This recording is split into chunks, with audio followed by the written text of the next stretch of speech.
Luego tenemos el desafuero sindical.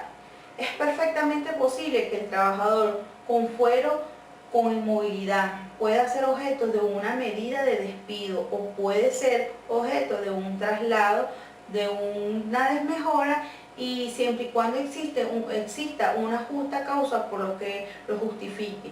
Causa que deberá ser debidamente calificada y comprobada.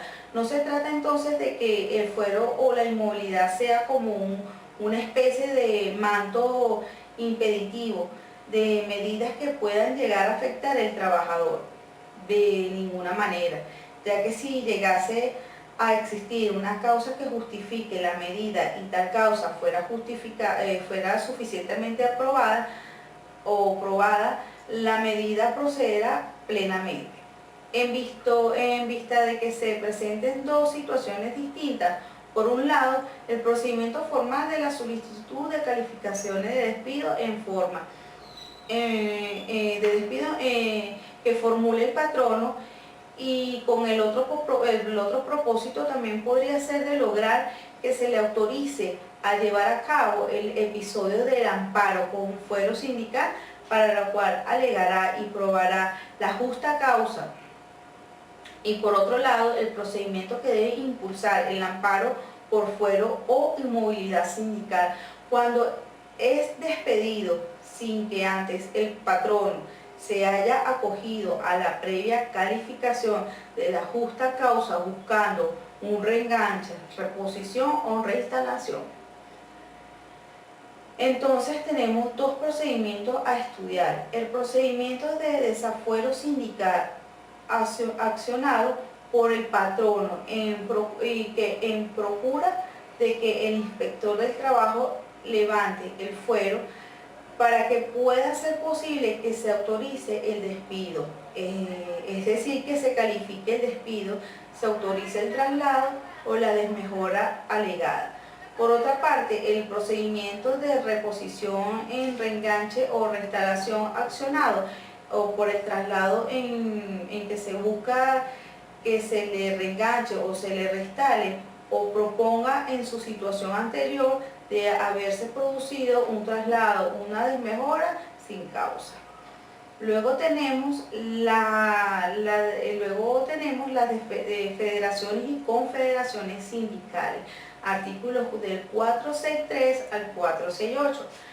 Las federaciones están constituidas por 5 o más sindicatos que posean el mismo ámbito nacional, regional, estatal o local, y se ubica en un lugar indeterminado en la escala del poder, justo debajo de las organizaciones con mayor fuerza. Las confederaciones encargadas de aglutinar a la suma de todas las federaciones y sindicatos, las federaciones y confederaciones debidamente autorizadas ejercerán la presentación de los organismos que las integren y tienen los mismos derechos y atribuciones que correspondan a los sindicatos en relación a sus miembros. Estas deben registrarse en el Ministerio del Ramo con una serie de documentos necesarios para su constitución. No podrán registrarse una federación o confederación mientras que no se haya registrado de manera correcta la mayoría de los sindicatos o federaciones. Esta es una de que debidamente autorizadas podrán ejercer la representación de los organismos que la integran. Luego tenemos de las negociaciones colectivas, artículo 469 al 474. Uno de los aspectos más importantes del derecho colectivo del trabajo en Venezuela lo constituyen los conflictos colectivos, que son medios para modificar las condiciones de trabajo, reclamar el cumplimiento de las convenciones colectivas o para oponerse a medidas de cualquier índole que puedan perjudicar a los trabajadores, incluyendo las prácticas que están en contra de los sindicatos. La negociación colectiva y la conciliación establecidas en la ley son obligatorias y no pueden interrumpirse la presentación del servicio sin haberse agotado las mismas. No obstante, El agotamiento de estas instancias no afecta el derecho del sindicato de iniciar formalmente un conflicto mediante la introducción de un pliego de peticiones, el cual puede tener carácter conflictivo o conciliatorio a juicio del solicitante. En este sentido, la autoridad administrativa tiene a su cargo el deber de procurar las soluciones armónicas y pacíficas de las divergencias, aún antes de que esta se revise, y ese carácter conflictivo, quiere decir que antes de que se presente el pliego de peticiones, conflictos sin perjuicio de que las partes puedan proceder previos a la solución de las diferencias, agotarse estos procedimientos previos a una vez que la autoridad administrativa tenga conocimiento de que hay una diferencia de carácter colectiva, abrirá una etapa de negociación colectiva ante las partes, con la potestad de participar en ella si lo estima conveniente, a fin de armonizar los intereses enfrentados.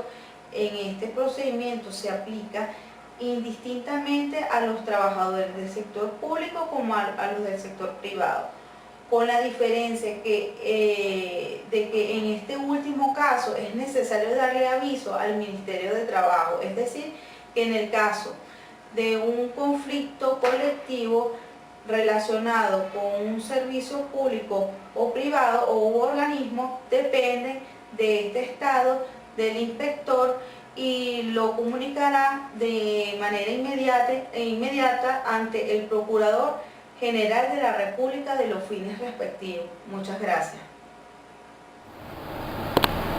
A continuación vamos a hacer un análisis del 497 al 527.